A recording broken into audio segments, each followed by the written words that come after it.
pessoal! Sejam muito bem-vindos a mais um episódio do Lição Tech, o podcast que conecta tecnologia, liderança e estratégia com a missão de tornar o conhecimento mais acessível, ampliando a compreensão sobre o impacto da tecnologia na sociedade e inspirando decisões mais conscientes em um mundo cada vez mais digital.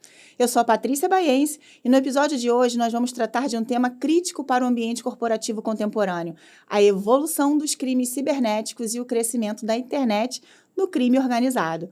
O cenário atual demonstra uma transição significativa. As ameaças digitais deixaram de ser ação isoladas para se tornarem operações estruturadas, com modelos de negócio próprio, processos bem definidos e rede de colaboradores distribuídos globalmente.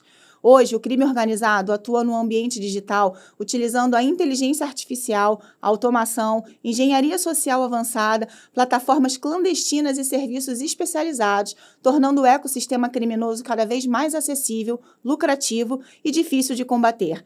E para discutir esse tema com profundidade necessária, recebemos um executivo de TI com mais de 29 anos de experiência na liderança de projetos de inovação e transformação digital, nas áreas de tecnologia, operações e segurança cibernética. Ao longo da sua carreira, ele consolidou um histórico robusto na gestão de equipes, orçamentos e sistemas complexos, sempre alinhando tecnologia à estratégia corporativa a iniciativas globais. Ele possui certificações relevantes como ITIL, COBIT e Microsoft, que reforçam a sua capacidade de conectar visão estratégica, governança e segurança digital. Nesse episódio de hoje, iremos compreender a estrutura da chamada internet do crime, suas dinâmicas, seus modelos operacionais e os principais riscos emergentes para empresas e líderes que atuam em ambientes cada vez mais conectados. É uma honra te receber aqui no Lição Tech, Henrico Taus. Tudo bem, Henrico? Tudo bem. Minha honra é minha estar aqui. Que isso! Ai, olha, privilégio. Eu é que falo o quão privilegiado eu sou com os convidados que eu recebo aqui, de verdade. Eles não só me inspiram, como eu tenho certeza que inspiram a todos que estão assistindo a gente. E quando eu te conheci, escutei a sua história, eu falei, nossa, eu tenho que trazer ele aqui para o Lição Tech para inspirar as pessoas e abrir esse universo digital do cybercrime, né? Da inteligência artificial facilitando tudo. Então, eu quero bater um papo bem gostoso com você hoje e ajudar aí a todo mundo que está assistindo a gente. Vamos lá, vai ser uma delícia fazer isso. Preparado? Preparado. Então, vamos começar. Deixa eu botar o meu óculos aqui de velhinha. Vamos lá, Henrico. Quando a gente fala de crime cibernético, que cenário que a gente está falando na realidade? O que a gente está enfrentando? E como que essa operação se estrutura? Eu falei um pouco na abertura, né? O negócio está muito sério, né? Ele está muito organizado. Tá. Fala um pouquinho sobre isso. Foi exatamente o que você falou na abertura. Hoje em dia, a gente tem uma organização que ela é global. Então, você tem desde das pessoas que patrocinam essas investidas até desenvolvedores, você tem pessoas envolvidas, você tem pessoas que fazem engenharia social pesada, né? Então, um grupo de pessoas que se juntam para fazer esse tipo de iniciativa de uma forma muito coordenada. Uhum. Então, a gente não tem ideia do que acontece atrás, né, das cortinas, mas é uma coisa muito pesada e muito organizada. Às vezes são mais organizados do que a gente, né? Do que muito as próprias TIs das empresas, de grandes empresas que a gente conhece, né? Sem dúvida, muito mais. É uma coisa que assusta. Demais, assim, a gente não tem ideia, mas hoje em dia, exército a gente vê, né?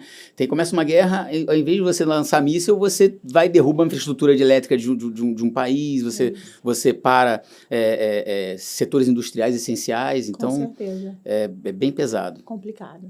Vamos lá. O crime organizado migrou para o digital, ou ele simplesmente ampliou seu território? Qual é a sua opinião? Ele ampliou seu território indo para o digital. Exato, eu acho que é isso também. Exatamente. Né? Ele abriu, expandiu ali os seus horizontes, mas mergulhando profundamente e fortemente no digital, né? E é uma coisa interessante, porque você não imagina, né, o poder de atualização dessas organizações. Então, quando acontece e você percebe e se dá conta, você vê que eles estão mais atualizados até que a gente. Então, é muito complicado. Muito complicado. Você já sofreu algum ataque? Eu, infelizmente, sou estatística. Eu costumo dizer que... Não é orgulho. Não, que não é um privilégio. É porque é só a questão da fila mesmo, né? Que Exato. Todo mundo vai passar uma hora ou outra. Exato. Não tem como, né? Acho que esse é o mantra, assim. Não é sobre ser ou não, Sim, é sobre quando. Quando, exatamente. Exato. E como é que foi? Foi nada saboroso. Eu acredito. Foi nada saboroso. A gente, numa sexta-feira, eu recebi ligação de manhã.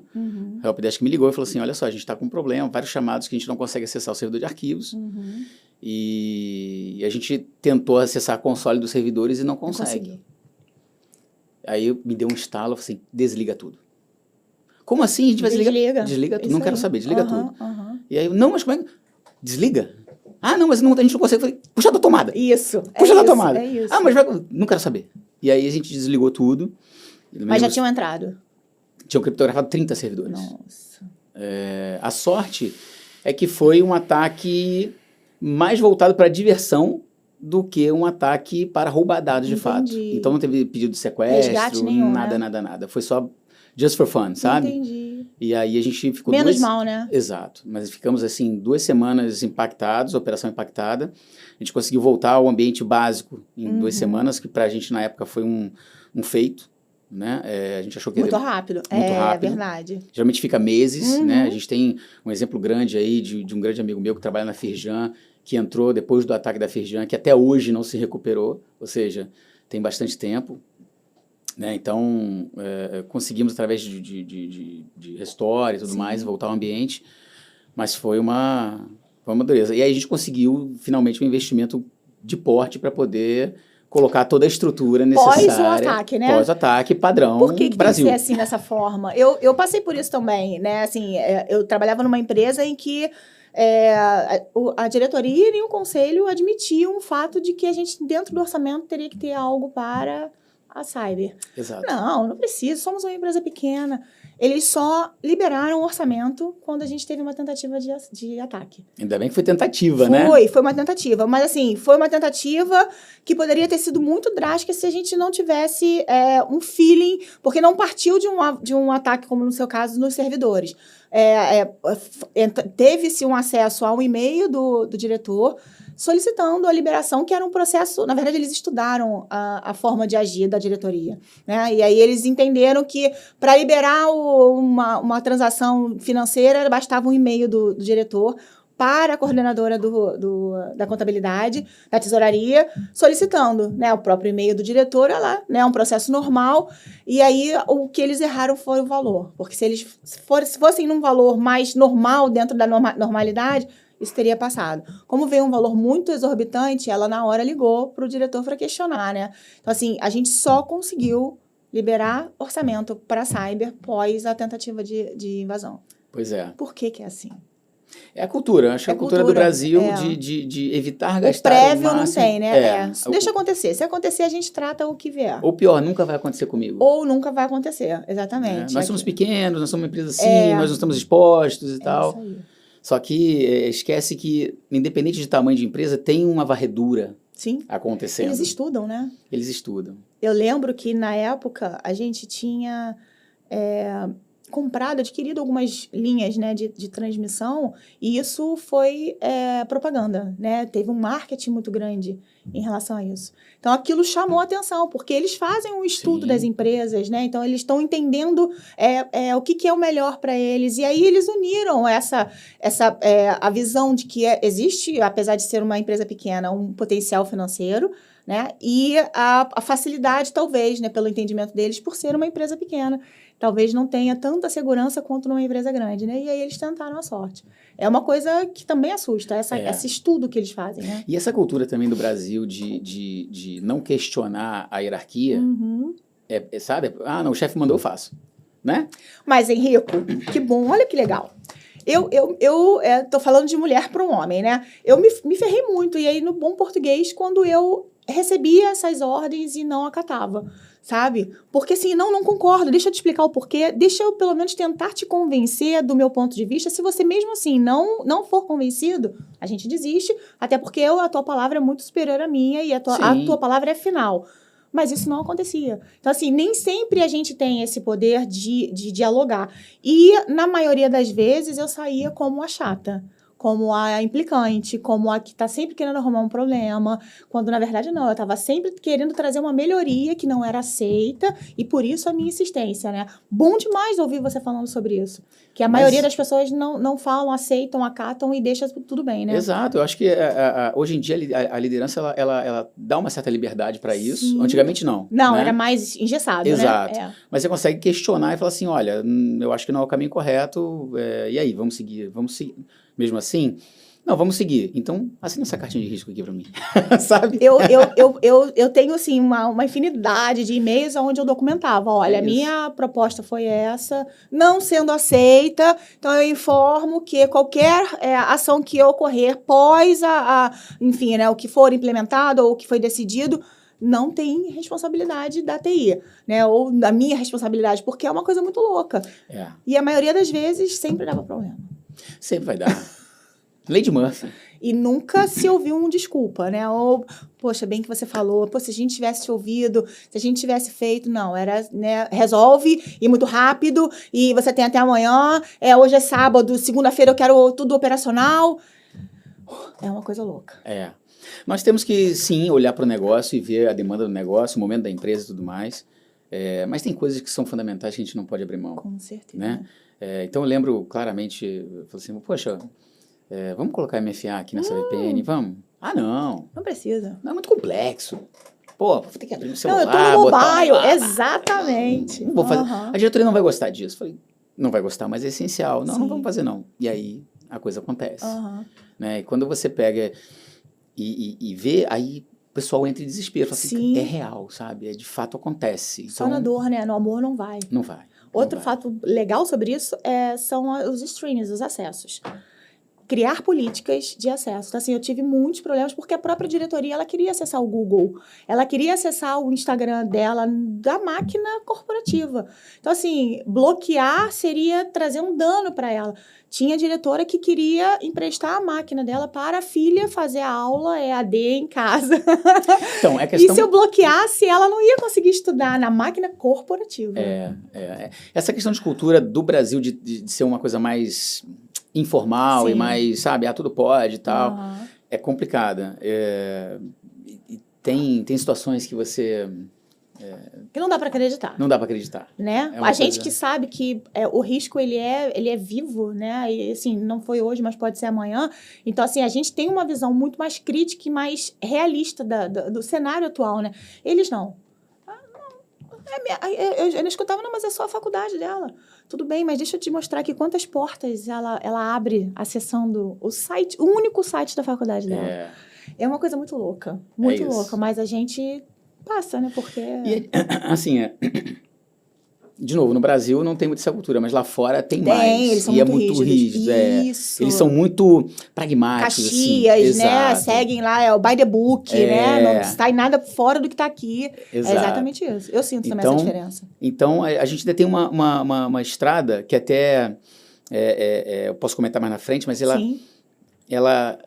não adianta você evoluir tecnologicamente com ferramentas se você não tem uma cultura por trás. Isso. A cultura não evolui, né? Então, eu acho que esse é a grande sacada. A gente precisa de uma educação de segurança melhor. Com certeza. Em todos os aspectos, assim. E vir também de cima, né? Porque... O exemplo vem de cima, claro. Não adianta ser um negócio só no papel, de política.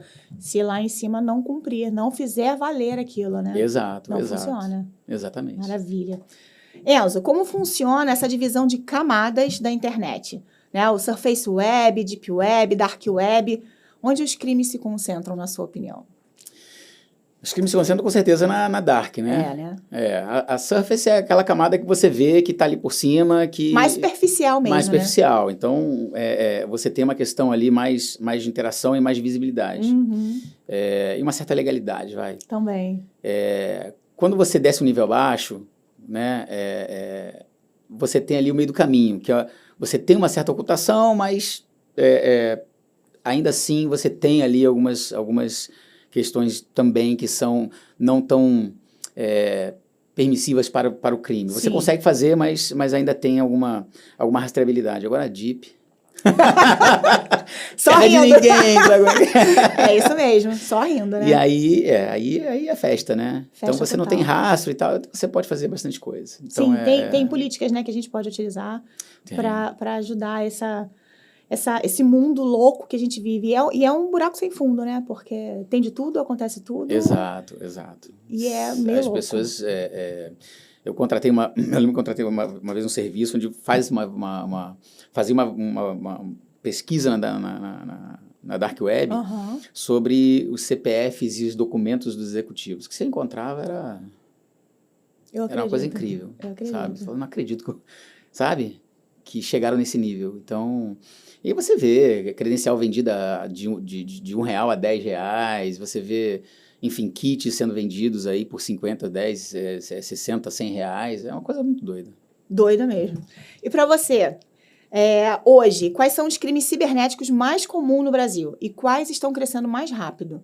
Eu acho até difícil essa pergunta, né? Porque São tantos. a quantidade é muito grande, né? Eu acho que, em primeiro lugar, vem a WhatsApp.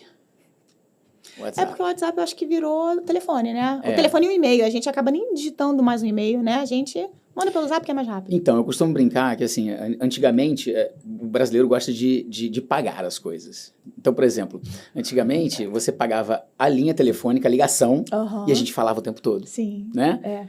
E aí a internet era só um pequeno pedaço. E inverteu agora. Agora a ligação é de graça e ninguém liga, né? Porque, e a gente paga a internet e usa a internet. Pra usar o WhatsApp. Exato. Isso mesmo. Então, e aí essas questões de Pix e essas facilidades todas acabam trazendo essa visibilidade para o aplicativo. Então, você não sabe, você não consegue verificar de imediato quem está por trás, porque você vê a foto. Sim. Então, você acredita que é aquilo, mas que não é. Então, pessoal, quem nunca não caiu no golpe de WhatsApp de novo, me empresta R$50 aí Sim. que eu estou precisando e... é meu parente, é meu amigo, é meu... né? Então, facilita muito. É verdade. O segundo, a parte de phishing e smishing também é muito forte. Eu acho que é bastante. A parte corporativa de ranço é inevitável, né? Acontece o tempo inteiro. Então, eu nos top 3 colocaria esses 3 Bacana. Show. Que são tão latentes, assim, sabe? Muito bom. Maravilha. Eu, graças a Deus, ainda não entrei... Não fui abençoado com um golpe de WhatsApp. Graças a Deus. Abençoado, é maravilhoso isso, né? Eu tenho na minha família, eu tenho um tio que clonaram o celular do meu primo e mandaram para ele, né? E é a foto dele, né? Tudo com o número do celular dele. E eles se emprestavam dinheiro, né? Faziam... deposita pra mim, não sei quanto. E aí ele pediu uma quantia. Pai, deposita pra mim. E eram, assim, quantias boas, sabe? Sim. Grandes. E meu tio, sem pestanejar, na mesma hora, entrou, fez e... Não era ele. É uma coisa... assim, você fica sem acreditar. Você sabe o que acontece, mas você nunca espera que vai acontecer com você. Exatamente. Né? E você olha a foto do seu filho, né? O telefone dele...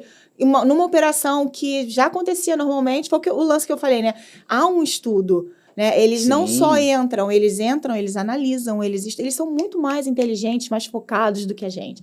Então, assim, eles montam todo um pensamento, um projeto, né? É um projeto e executam aquilo. E o mais engraçado é que, às vezes, eles têm ferramentas que muitas empresas não têm por conta do investimento criminoso. Exatamente. Né? Usado para o mal, né? Para o mal. É isso. Infelizmente. E para você, Henrique, a engenharia social ainda é um golpe que mais pega? Ou o que explica para você esse nível de eficiência do golpe da engenharia social? Eu acho que é o que mais pega. Eu também. Eu concordo. Porque ele é eficiente. Sim. Porque ele mexe com o cérebro humano. E na maioria das vezes com o sentimental, né? Exato. Porque vem uma imagem de algo que te toca ou um familiar e aquilo te desconecta totalmente. É o gatilho. É o gatilho. Então, eu acho que ele é eficiente por conta disso, sabe? Eu lembro que uma vez eu recebi uma ligação de um final de semana de madrugada e aquele modus operandi, né? Alô, pelo amor de Deus, eu tô aqui, tô sequestrado, me ajuda.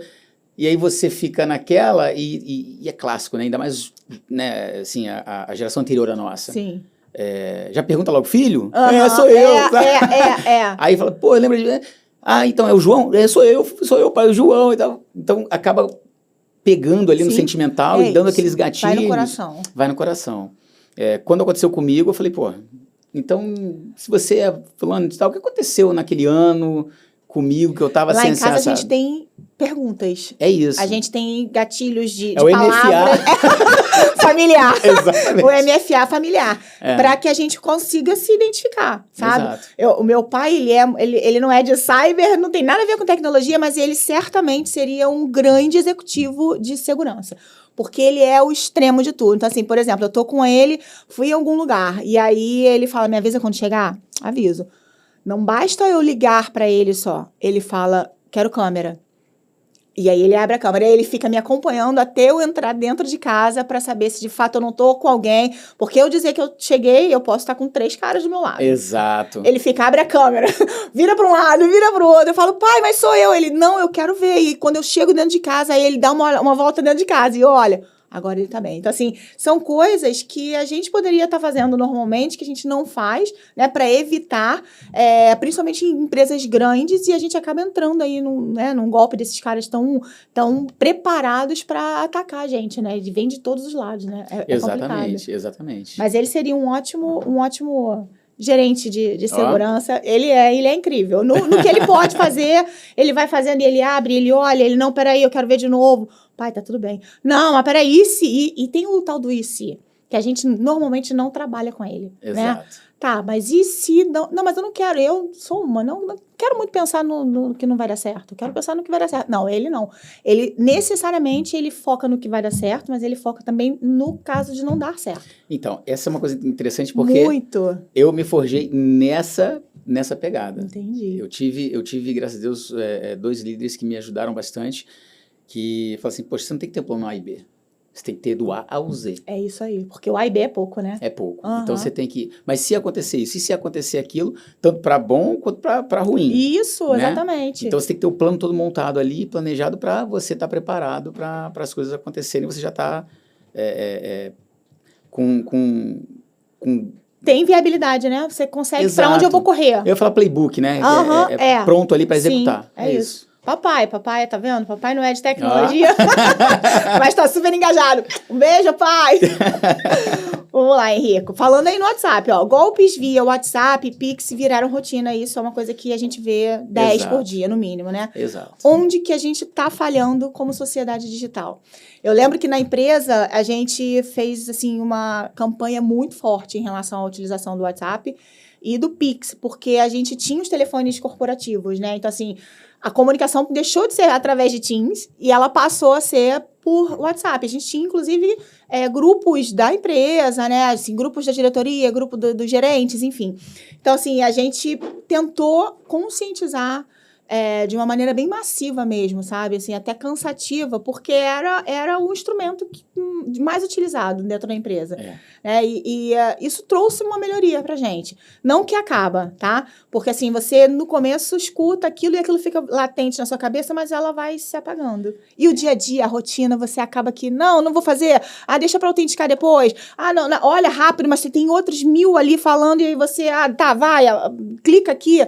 Então, as coisas não fluem muito, né? E aí, o que está falhando na sociedade digital? Então, essa é uma pergunta muito, muito densa, porque foi um pouco do que eu comentei. Acho que está falhando a cultura de segurança desde o início, né? A gente tranca a porta, a gente bota trinco, normalmente depois que acontece alguma coisa. Sim. Né? Então, não bota antes, uhum. né? E não vê de uma forma preventiva efetiva. Então, eu diria que a gente peca nesse sentido, de não checar a fonte, de não checar a origem, Sim. Né? E ter ações mais letárgicas, Sim. sabe? Então, é complicado, assim. Do ponto de vista de sociedade, né, de cidadão, do ponto de vista de sociedade de governo, eu acho que a legislação ela é lenta, ela não acompanha a velocidade da tecnologia, sabe? Então, você não tem leis, você não tem coisas que te protegem. A gente vê a própria LGPD, né? A gente só evolui, a lei ela só evolui conforme os crimes vão acontecendo. Exato. Né? Parece que são lições aprendidas, né? Vem aquele golpe, aí sim entendemos que agora precisamos disso. Não é onde deveria ser o contrário, né? A lei ela tinha que estar muito bem estruturada, amparando a gente para todas as situações possíveis e impossíveis. Exato. E não é assim que funciona. Né? Exato. Então, a gente não tem, acho que ainda uma análise sobre o uso de IA. Sim. Né, que já está em voga há muito tempo. Então, acho que poderia ter uma antecipação nesse caso e criar medidas protetivas para que a gente não sofra tanto, porque daqui a pouco vai ficar divertido. Não, vai ser complicado. Vai ficar bem divertido. Para você, Henrico, existe um mercado organizado para compra e venda de dados pessoais? Falamos até da LGPD agora, por acaso. Ó. Exato. E como que essa cadeia funciona nos bastidores? O que você acha? Existe, eu comentei, né? Existe ali um menu já pronto, o negócio todo organizado, tudo pronto, né? Então, é só você, se você quiser entrar nessa seara, né? Nesse campo, que não é, enfim, dos melhores, mas você tem dados de cartão, você consegue comprar kits de identidade com selfie para fazer um monte de coisa. Então, tem um mercado, esse mercado, ele é super organizado. E não tem nem como a gente combater, né?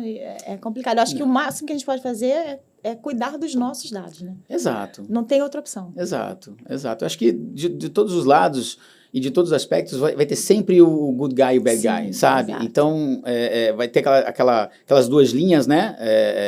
O blue team e o red team ali, que vão estar sempre criando mecanismos, um defendendo do outro e um atacando o outro. É isso. Né? Aquela velha história lá de lá atrás, não sei se você vai lembrar, mas você tinha o toca-fita do carro. Então, lembro, claro. Se você deixava o toca-fita, você estava sujeito a não voltar e não encontrá-lo ali, né? Aí qual era a solução? Arrancar ele fora. Aí você tinha que carregar ele. Isso aí, né? É verdade. Então, aí tinha tranca, aí você botava a tranca, aí o cara arrancava a tranca. Então... As coisas evoluem, né? Exato. É sempre você criar um mecanismo e o contra-mecanismo. O mecanismo e o contra-mecanismo. E aí... É isso. Essa é a vida. Vamos lá. E quando a gente fala de ataque digital corporativo, por onde o criminoso geralmente consegue entrar? Isso é fácil. Isso é fácil. 3 formas que eu enxergo. VPN. Boa. Insider. E fragilidade, vulnerabilidade. E que eu sempre falo, e eu falo para os meus times sempre, falo, gente, vamos fazer o básico, mas vamos fazer bem feito. Isso aí. Porque se você faz o básico bem feito, já cria uma dificuldade. Claro, é uma camada já de proteção, né? Exato. Então, se você não vai nessas 3 linhas, se você não protege essas 3 linhas, hoje em dia você tem até acessos sem VPN, né? VPNless, mas, enfim, enquanto se tem que proteger vulnerabilidades, tem que proteger, tem que aplicar patch, tem que aplicar gestão de vulnerabilidade e o insider. Esse é mais difícil. É o pior. É isso aí. E aí teve um caso engraçado que foi até um caso público no evento que eu fui recentemente, que aplicaram um DLP numa empresa de mídia grande e aí pegaram um insider vazando dado em 15 minutos. Nossa! Em 15 minutos. Que estava vazando capítulos de séries e novelas, etc. Caramba. É punk. E era o cara que tava, sabe, tinha acesso ao material, ele mandava pra onde? Pelo WhatsApp. Acabou. Caraca, que vida cruel que a gente vive, né? Pois é. Impressionante. E ele vendia o material. Caramba. Bom, aí, ó. Tá Fica vendo? a dica aí pra vocês. Tem que ter cuidado, cara. A gente tem que estar com 1000 olhos, né? E imaginando o inimaginável, porque pode acontecer. E é uma luta, porque cada dia mais você tem uma pressão por ter menos gente, né? Diminui headcount, aumenta a eficiência, maior controle, menos orçamento. E é um jogo de equilíbrio muito, muito tenso, porque você reduz headcount, mas aí como é que você cobre a falta de headcount com ferramenta? Exatamente. Automatiza, né? Pois isso, mas para fazer isso tem que ter dinheiro, e você não tem budget. Então, tem uma... É um ciclo, né? Que a gente vive e que é difícil. E cada vez ele vai diminuindo e a gente não sabe onde vai parar. E a gente só consegue, de fato, orçamento quando a gente prova o valor. Não, a questão do ataque aí, né? A gente só conseguiu depois que foi atacado. Exato. Ou então a gente fala a língua executiva, Ah, sim. né? Ou seja, se a gente fizer isso, a gente retorna para a companhia tantos R$1.000 ou $1.000, Grana. né? É isso E aí sim, aí a gente consegue.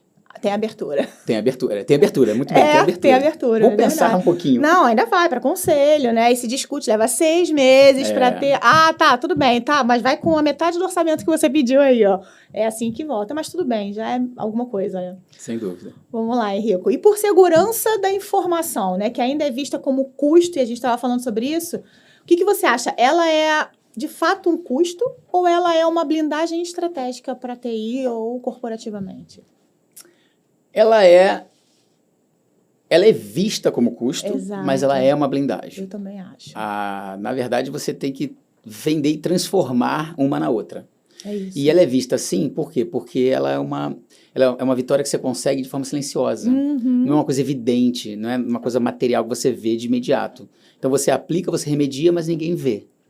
Né? Então, não tem valor agregado, né? Por isso que até tem um valor. Mas pra gente, porque né? aí que tá, é o valor do não ataque, do Isso não aí. dano. Estamos, sei lá, 3 meses sem nenhum ataque. Isso pra gente é lucro, né? Exato. Pra eles não há.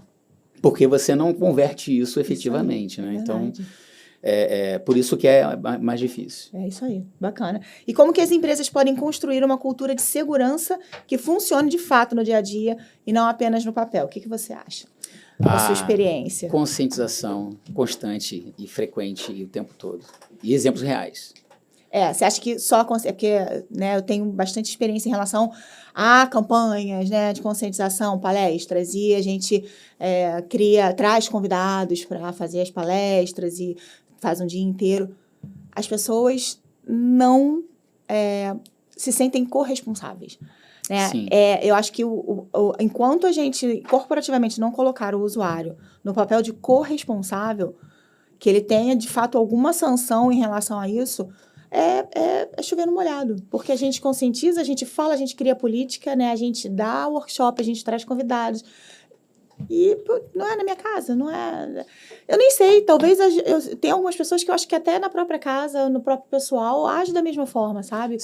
Com um descaso, né? Não quero saber, saio clicando. Vou fechar a porta, não vou trancar. Exatamente, sabe? Então, assim, nas minhas experiências, só a conscientização, ela não valeu a pena. Não foi efetivo, na verdade. Sim. Né? Quando eu falo conscientização frequente, quando você traz situações reais, você aplica situações reais nos usuários, sim. Aí sim eu acho que pega. Mas eu concordo plenamente com você, tem que ter políticas e políticas claras. Olha, se você não está fazendo da forma correta, você tem algum tipo de sanção. Exato. Mas eu lembro de um caso muito interessante, porque a gente fez um trabalho de engenharia social e a gente pegou muita coisa. E aí, quando a gente fez o workshop... Interno. Dos colaboradores, é isso, exatamente. A gente pegou uma empresa externa que coletou todos os dados e a gente fez um workshop para a companhia com os resultados. Okay. Quando a gente apresentou o Instagram da menina todo aberto, que ela conversou com o cara, que o cara sabia o nome do pai, o nome do marido, quando ela casou, qual a identidade dela, CPF dela, data de casamento, o cartório. Aí ela, sabe, você via o desespero. A preocupação. Exato, exato. Isso. Então, quando você traz casos reais assim e conscientiza, usando os usuários como exemplo, aí acho que pega mais. É verdade. E pega até de cima, né?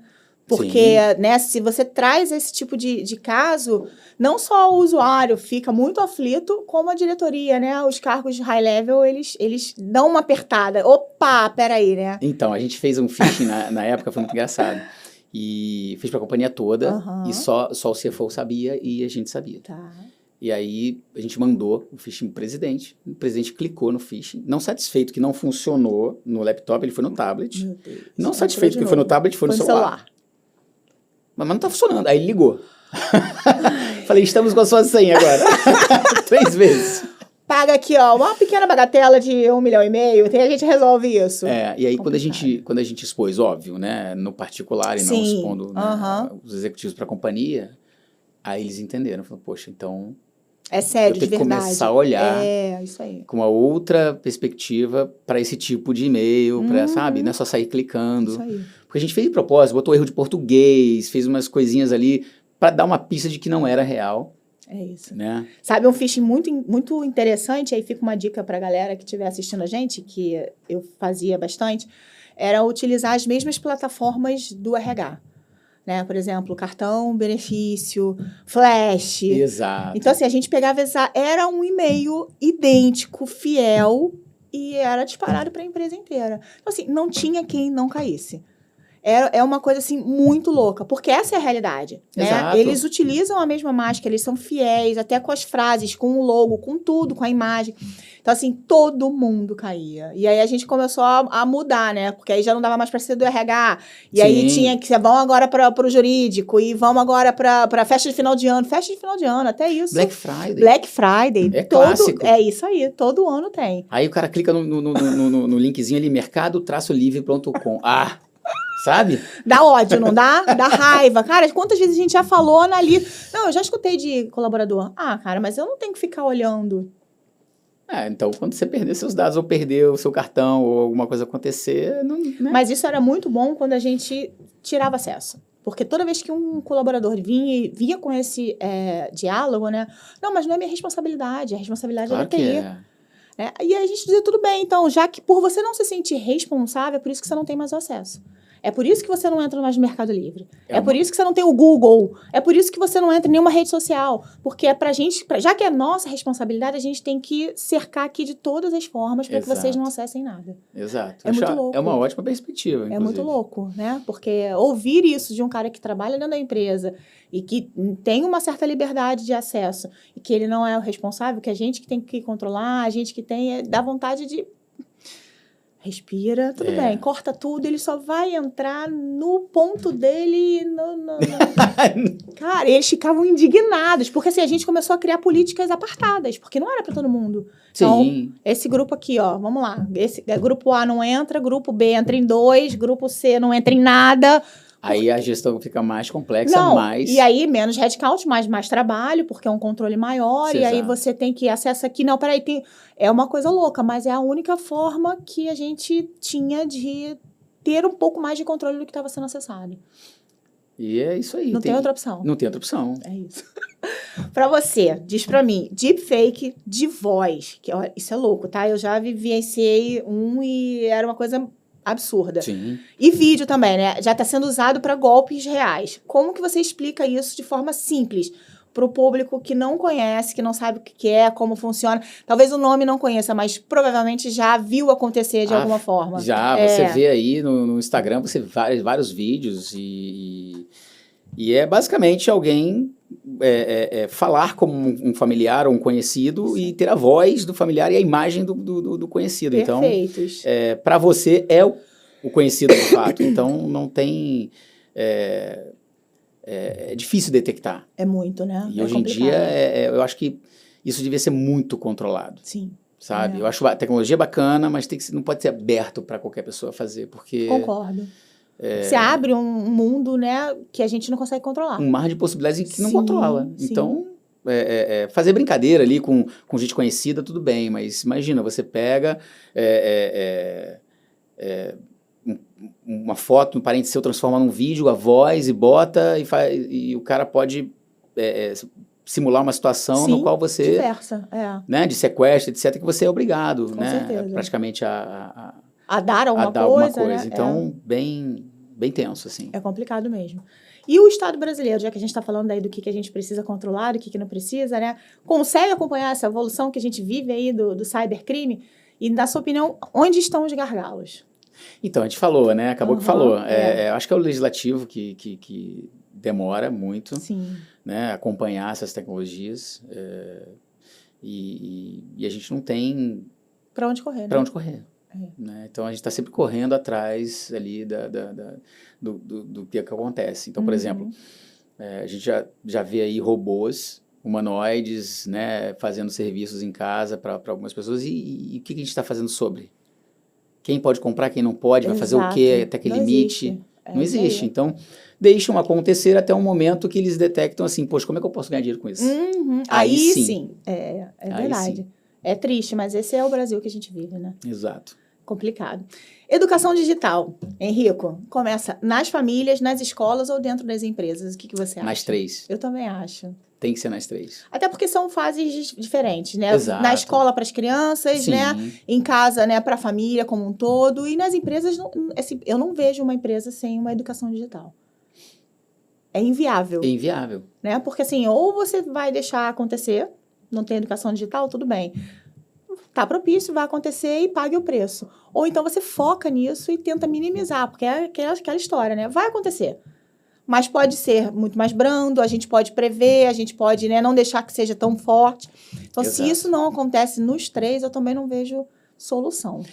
O bom é que, assim, a nova geração já nasce meio que dentro do meio Isso digitalizada, tá né? facilitando, Então, tá né? facilitando. Mas também prejudica. Também. Porque é uma galera que tá muito avançada, né? Exato. E que acaba, às vezes, saindo aí da rota, Exato. entrando no que não precisa, né? Exato. Então, por isso que tem que ter educação para trazer, Isso aí. né, e guiar dos lados Meio ali. termo. Eu lembro uma iniciativa muito legal, que foi uma apostila de segurança, se eu não me engano, da Turma da Mônica ou algo assim, Aham. e eu mandei para minha filha. Uhum. Falei, filha, dá uma olhada nisso aqui, porque é muito legal. E aí fala um pouquinho dos conceitos e tal, ela Sim. estava começando A entender um pouco do que era, né? a entender, Uhum. ela estava com 10 e a gente deu um celular para ela começar a jogar, mas aí com 12 ela já tinha um WhatsAppzinho para a gente poder, né, Monitorar, monitorar não tem como, né?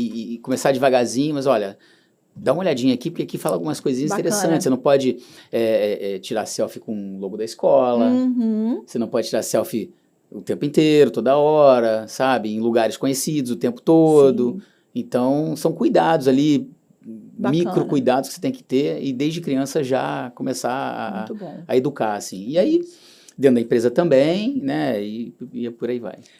Eu lembro um fato corporativo das divulgações de fotos da própria empresa, né? A galera, os grupos, né, gostam de tirar foto. E hoje, assim, a galera tomei água, tirou foto, tomei água, postou. É isso aí. Tomei banho, tomando banho. Então, assim, foi uma coisa tão grande internamente que houve uma reeducação interna e uma proibição. Era proibido postar fotos corporativas. Sim. Quer fazer alguma coisa? Tudo bem. Fora da empresa, aí vocês postam o que vocês quiserem, sem mencionar a empresa, sem marcar a empresa, porque estava ficando sem controle, sabe? Uma coisa muito louca. Exato. Tem que ter uma política muito clara, né, para você não expor a empresa. Com Sobretudo, certeza. não falar em nome da empresa. É isso aí. Porque às vezes você posta alguma coisa e as pessoas podem levar aquilo como verdade ou como palavra da companhia, o que não é, tem que saber separar. Isso aí. Né? Então tem que ter muito claro o que pode, o que não, os do's and don'ts ali, né, de postagem, de exposição e etc. Sim. Que eu não acho que seja prejudicial, mas com devido cuidado, a pessoa pode fazer. Tranquilo. Bacana. A gente está chegando no final aqui das nossas perguntas. E aí eu queria que, se você pudesse deixar um conselho prático para qualquer pessoa que está aqui nos assistindo agora, qual seria o ponto zero de proteção para as pessoas realizarem em casa, com seus filhos, enfim?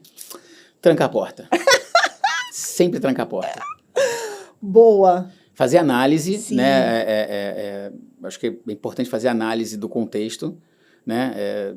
Se você vê uma mensagem estranha, se vê uma mensagem não usual... Justamente com a galerinha, né? Com essa garotada, com os nossos filhos, né? Exato. A gente, no dia a dia, às vezes, não tem tempo, né? Mas é importante. Investiga. Que pegue, que olhe, porque que analise. A gente vive hoje muito no automático, Sim, né? exatamente. Então, um dos treinamentos que eu fiz era muito legal porque tirava a gente desse foco automático, Sim. né? A gente toma cerca de, 65 mil decisões por dia, né? No modo automático. Exato. E né? não é só o corporativo, né? Porque tem a família também, né? Isso, Tem os exato. filhos, e é da escola, e a conta para pagar, a compra que tem que fazer. Então, assim, é muita loucura. É muita loucura. Então, você tem que parar um pouquinho e às vezes, olhar com calma, com uma crítica e falar, poxa, isso aqui não tá usual. Uhum. E aí, checar a fonte. E quanto mais a gente tranca portas, mais seguro você fica. Então, Bacana. Maravilha. esse é o conselho. Show. Fica aí o conselho para vocês, pessoal. Henrico, a gente chegou agora no bate-bola. Gosto muito. Então, que é aquele momento que eu falo, você diz o que você acha e a gente discute um pouquinho. Bora lá? Vamos lá. Então vamos. Senha forte ou autenticador de 2 fatores? Aí o MFA. Senha forte com MFA. Bacana. O maior erro de segurança que quase todo mundo comete. O maior erro de segurança que quase todo mundo comete é não analisar a fonte. Boa. Isso é clássico. É primordial, né? É primordial. É o básico. Exato. Boa. É sempre o básico bem feito. Então, se você olha a fonte, né? Isso está intrínseco, de uma certa forma, em nós mesmos. Então, por exemplo, em ditados, né? Cavalo dado não se olha os dentes. Então, você tem que olhar os dentes tem que olhar, do cavalo. sabe? Isso aí. Tem que olhar. Então, Isso. quando você acha que tem uma coisa muito barata, tem alguma coisa errada ali, né? Então, Eu falo muito isso pra minha mãe, que ela é a rainha. Olha aqui. Promoçãozinha! Olha isso, filha, mãe. Olha o valor que tá. Você acha que isso... Qual é o valor normal? Ah, é 500 e pouco. Por R$32. Você acha mesmo que é isso? Ah, é verdade. É golpe, né? Eu falei, é golpe, mãe. Então, assim, é uma coisa que... Então, Tá vendo? É isso. O próprio deepfake, né? Ela teve uma vez que ela tinha uma promoção da Virgínia com esses produtos de maquiagem dela, de beleza, né? E veio ela toda feliz, me ajuda, compra, sei o quê. E aí eu não olhei, não analisei, né? Ela já tinha visto, quero comprar, passa o meu cartão? Eu falei, tá bom. Entrei, passei o cartão e acabou. E era a Virgínia falando, Então. era ela mostrando os produtos, era ela, sabe? Mas é uma coisa engraçada, porque não é sobre, nunca vai acontecer comigo. Sim. Mas é minimizar Exatamente. o máximo possível. Exatamente. Porque eles estão pensando nisso 24 horas por dia, o tempo todo, e você fala assim, como é que chegou nesse nível de requinte? Exato. Sabe? É requinte. Essa requinte. é a palavra. De crueldade, inclusive. Cruel, mas é requinte. É verdade. Exato. Então, é tentar minimizar o máximo. Porque não dá pra... É igual andar de moto, um dia você vai cair. Não tem quem não tenha caído, né? A ideia é você cair menos possível, isso. né? Bacana. Pra você, o golpe que mais te preocupa hoje? WhatsApp. Eu também acho. WhatsApp, pra mim, quem me conhece sabe, eu reclamo muito do WhatsApp. Por vários motivos. Primeiro que é uma inundação de informação. Sim. O tempo inteiro. E me dá uma agonia porque você olha, tem 600 mensagens ali. Isso aí. E você inconscientemente acha que tem que responder o tempo Sim. todo. Então você fica ali drenando a sua energia o tempo todo. E segundo, a facilidade. É o WhatsApp com Pix, é o WhatsApp com não sei o quê. É o WhatsApp da escola, do grupo da escola, né? Paga agora a escola pelo WhatsApp. Eu acho que o WhatsApp virou um inferno quando criaram grupos. É verdade. Que aí é grupo pra tudo. É o grupo do shopping, é o grupo da creche, é o grupo da escola, é o grupo da pai, da família, é o grupo do bom dia. Né? Tem aquele que só dá bom dia, quem não tem o grupo do bom dia. É verdade. Né? Então, traz uma sobrecarga ali de informação, né? Eu, inclusive, até saí de alguns. Ainda bem que eu mandei pouco pra você, né? Não, mas é aí que tá. Não é é o conjunto todo eu sei, da obra. Exatamente. É o somatório, né? Exato. E quando você traz isso para um corporativo, ele é progressão geométrica, porque são mais de 230 grupos de trabalho e crises e etc, e pessoas te chamando o tempo todo. E aí a facilidade que traz também, eu acho que... E a não validação. Sim. Sabe? Até pela quantidade, né? Você acaba que vai no automático. Exato. E aí você não tem aquele olhar crítico, de fato, que precisaria ter, né? Exato. Então, a não ter uma checagem da conta, Sim. Né, de quem está usando, é que é, para mim, o mais crítico. Bacana. Rede social mais vulnerável na sua visão? WhatsApp. Eu sabia que você ia falar a mesma coisa. Depois do WhatsApp, qual seria? Pelo uso do Instagram. Também acho. Muitos amigos, muitos conhecidos já tiveram a conta hackeada. Já perdi a conta de quantos. E, por acaso, ontem eu recebi um e-mail de que estavam querendo trocar a minha conta. Eu também já recebi. Então, pela exposição, pelo que o Instagram se tornou, eu acho que é a segunda maior. Bacana. Eu também acho, concordo. Deep Web, a gente falou sobre isso. Assusta mesmo ou é menos glamurosa do que as pessoas imaginam? Assusta mesmo. Assusta, né? Assusta. É porque quem trabalha com isso vê o tamanho da coisa. Exato. Né? Eu acho que fica glamourado, assim, tem um tom de glamour para quem não conhece. Sim. Não, isso aqui mas quem sabe o que tem lá dentro é assustador. Primeira atitude quando se suspeita de um golpe, o que a gente tem que fazer? Cortar. Tira da tomada, né? Tira da tomada. se for conversa, corta. Se for acesso, corta. Se for servidor, desliga, corta e analisa a fonte. Né? Analisa o procedimento, analisa todo o método para ver onde chegou e o que pode ter acontecido. Bacana. O maior erro das empresas ao lidar com a proteção de dados? Minimizar.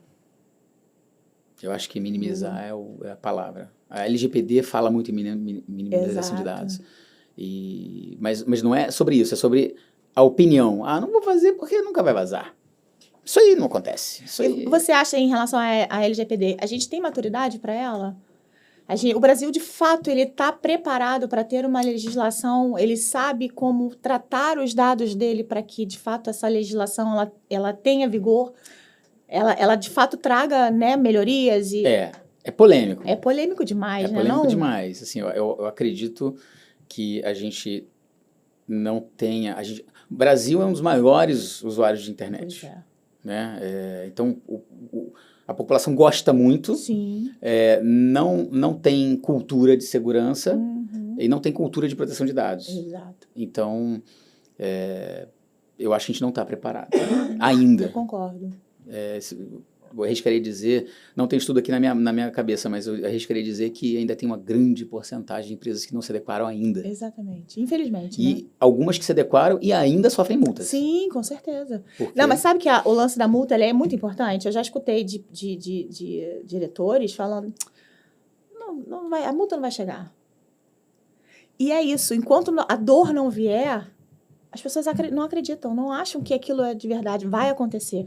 Então, assim, tem que multar sim, porque aí a pessoa vai entender, a empresa, né? A empresa vai entender, cara, se eu não tratar da forma correta, a gente vai perder um dinheiro. E quando mexe no dinheiro é quando eles, de fato, né, acendem as luzes, as portas, enfim, ou faz isso ou não vai andar. Ou aquilo ali não vai ser levado a sério. Exato, eu concordo e faz parte daquele ditado, né, que reflete muito a cultura brasileira. Só dói de fato quando bate no bolso. Exatamente. Né? Tanto no pessoal quanto no CPF ou CNPJ, aí, né? Exatamente. Então... Boa. Se a segurança digital fosse um hábito diário, para você, qual seria? Hábito diário? De novo, tranca a porta. É isso. Eu também acho. Fechar a janela, tranca a porta. E vai lá checar de novo. E vai lá checar. Meu pai, papai, beijo, fecha 500 vezes a porta, vai lá bota conferir. Bota a câmera, desconfia, acha que vai acontecer, o que eu posso fazer para botar a casa mais segura. Então, eu lembro que meu pai tinha uma casa de praia na época, quando era guri, e não era só sobre fechar a janela, botava uma barra de ferro na janela. Sabe? Meu pai tinha... Lembra aquela tranca que você botava uma parte assim dentro do volante? Que depois ela abria e não deixava mais o volante ter jogo? Exato. Meu pai e minha mãe tinham também. Eu tive também várias delas. Aquela que perdia no câmbio Também. Então, é isso. Tem que ter. Tem que ter. Verdade. Uma frase de impacto para fechar aqui, para resumir a segurança digital. Frase de impacto... Pode ser algo que você tem aí na sua vida, que, né, já tenha acontecido contigo, enfim. Algo que você traga aqui, olha, vou resumir nessa frase. Eu acho que não é sobre... Tranca a porta. Eu acho que é a sua frase de impacto. É o slogan, né? Eu acho que não é sobre tecnologia. É sobre comportamento. Isso, legal. Sabe? Eu acho que é sobre comportamento. É você viver de uma forma que você... E eu acho que é uma coisa muito louca, porque o Rio de Janeiro, sobretudo, não é seguro. Não. Né? E a gente vive esse ambiente não seguro, mas a gente não aplica. A gente vive numa normalidade, né? Pra gente tá ficando cada vez mais normal, né? Eu vou sair, eu posso ser assaltada. Eu tenho amigas que têm 2 celulares.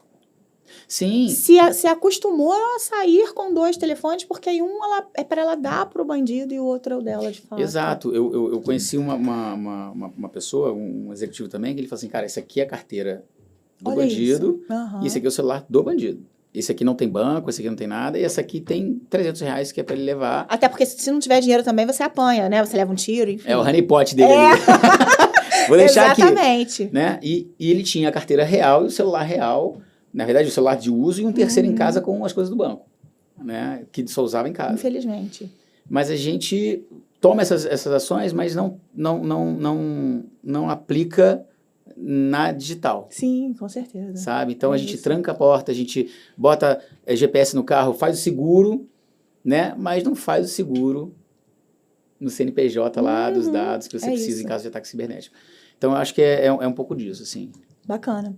Henrico, a gente chegou agora no momento Pode Ler e Ver, que é onde a gente fala sobre livros, documentários, filmes que tenham inspirado a gente, trazido alguma mensagem importante para a gente compartilhar e inspirar também quem está assistindo a gente. Eu trouxe o meu livro, que é um livro maravilhoso, o livro Mulheres na Tecnologia, um livro que reúne aí grandes mulheres na tecnologia, mostrando a sua história pessoal, inserida na tecnologia, os problemas que aconteceram, as lutas, né, do dia a dia, sim, até nesse mundo muito machista, né? Você é um homem, você sabe disso, já deve ter vivenciado, né? É uma luta que a gente tem constantemente de igualdade, né? Como a gente falou aqui, a gente falou de igual para igual hoje, e essa é o que a gente deseja, né? E isso não pode ser diferente. Não pode, né? Exatamente. O livro traz essa mensagem, na verdade, é esse grito de socorro, né? De que as mulheres também são tão competentes e preparadas para a tecnologia quanto os homens, e que tem espaço para todo mundo, a gente pode trabalhar em conjunto. E eu acho maravilhoso, porque assim, eu já vi várias líderes, mulheres que são incríveis, sabe? Você gosta de trabalhar com mulher? Eu gosto. Eu tive um chefe, Marcelo Lazari, um beijo para você. Incrível ele. Talvez o cara mais maravilhoso tecnicamente que eu já trabalhei na minha vida. E ele não era só maravilhoso tecnicamente, mas ele era maravilhoso como pessoa. E ele dizia isso, eu quero só mulher. Eu adoro, porque assim, é hormônio pra tudo que é lado. Mas é uma galera que não tem tempo quente, que não tem hora pra sair, e que se tiver que trabalhar no final de semana vai trabalhar, e que dá conta.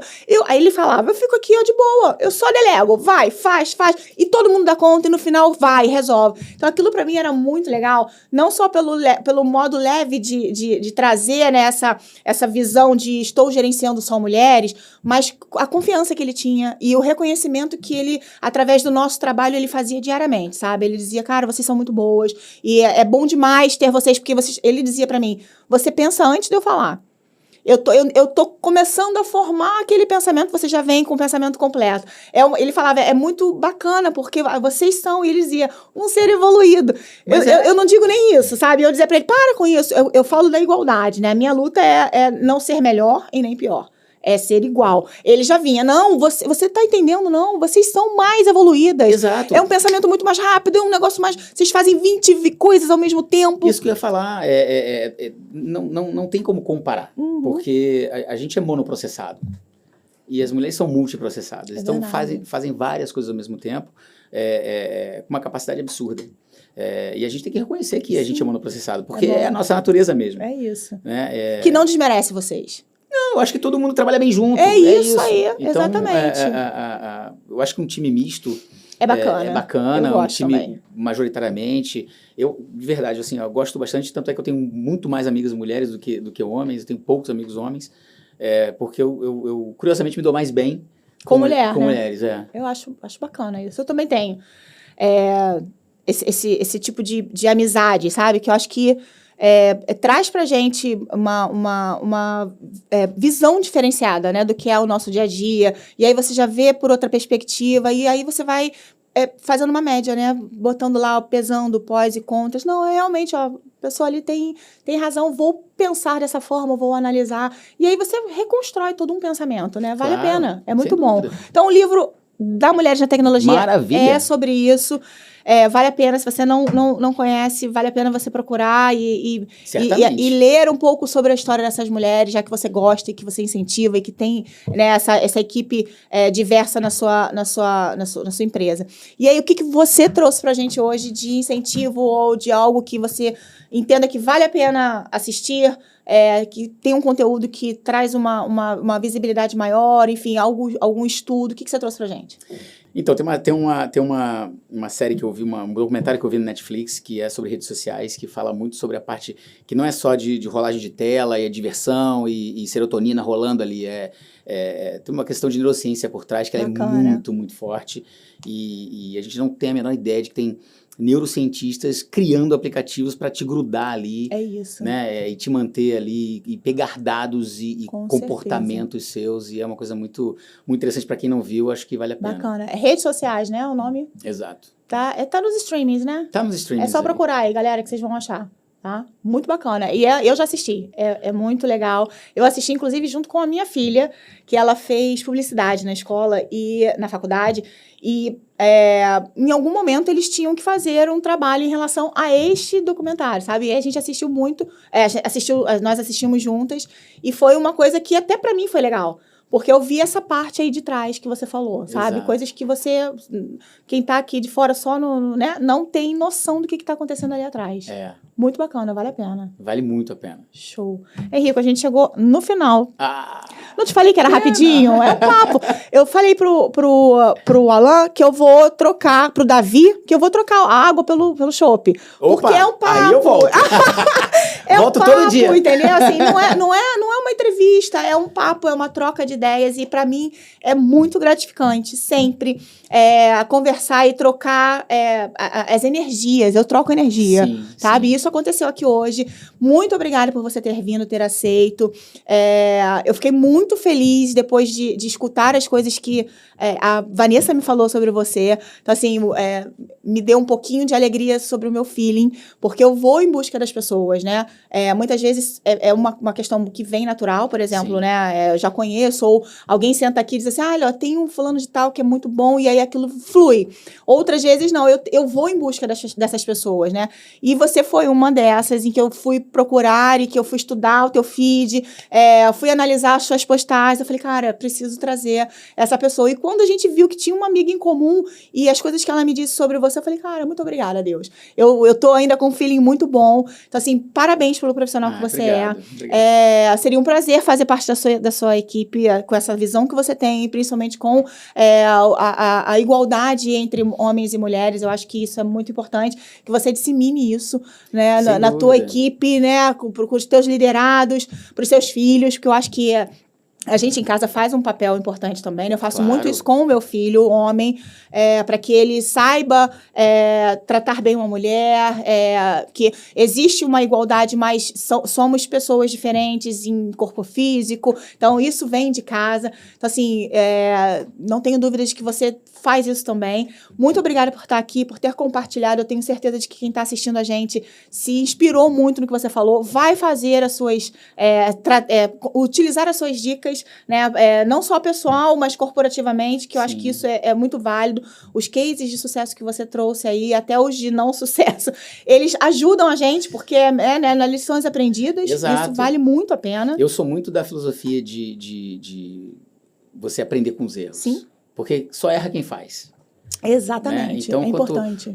Enquanto você faz, você tem a liberdade de errar. O que você tem que fazer é aprender com o erro que você... E não deixar acontecer novamente.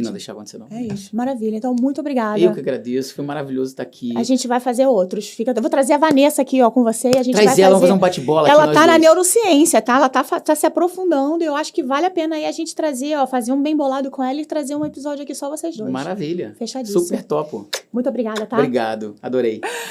E nós encerramos esse episódio do Lição Tech com uma análise clara e objetiva sobre o avanço dos crimes cibernéticos e o impacto do crime organizado no ambiente digital.